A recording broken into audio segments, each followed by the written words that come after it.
আসসালামু আলাইকুম। গিয়েছিলাম একটা সুপার শপে ঢুকেই এই সুন্দর করে ডেকোরেশন করা সবজির কর্নারটা আগে চোখে পড়লো। এই কারণে আগে সবজির কাছে গেলাম। যদিও সবজি কিছু নেওয়া হয়নি, কিন্তু টাটকা টাটকা সবজি আর এই সুন্দর ডেকোরেশন দেখেই চোখটা এখানে আটকে গেল। খুবই ভালো লাগলো, খুব সুন্দর করে সাজানো গোছানো। ওখান থেকে বের হয়ে গেলাম সিরামিক জোনে। সিরামিক জোন মানেই তো আমাদের মতো মেয়েদের আটকে যাওয়ার জায়গা। খুবই ভালো ভালো কালেকশন ছিল এখানে, নতুন নতুন। তারপরেও আমি কিছু নিইনি, কারণ আমার সিরামিক্সের অনেক জিনিসপত্রই আছে।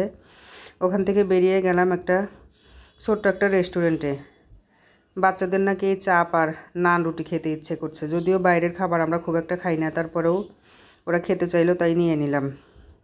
চাপগুলো রেডি করা একদম সামনে দাঁড়িয়ে থেকে দেখছি যে কী কী মশলা দেয় ওরা এবং কিভাবে বানায়।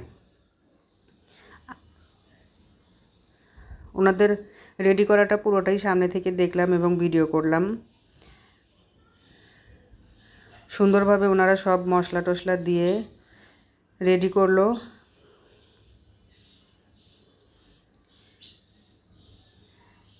সস কী কী জানি মশলা দিল, যদিও চিনলাম না, তারপরও সসটা শুধু চিনলাম। ওরা সব কিছু দিয়ে এরকম ভেজে ভেজে খাবারটা রেডি করলো। আমরা নিয়ে চলে আসলাম বাসায়। আল্লাহ হাফেজ।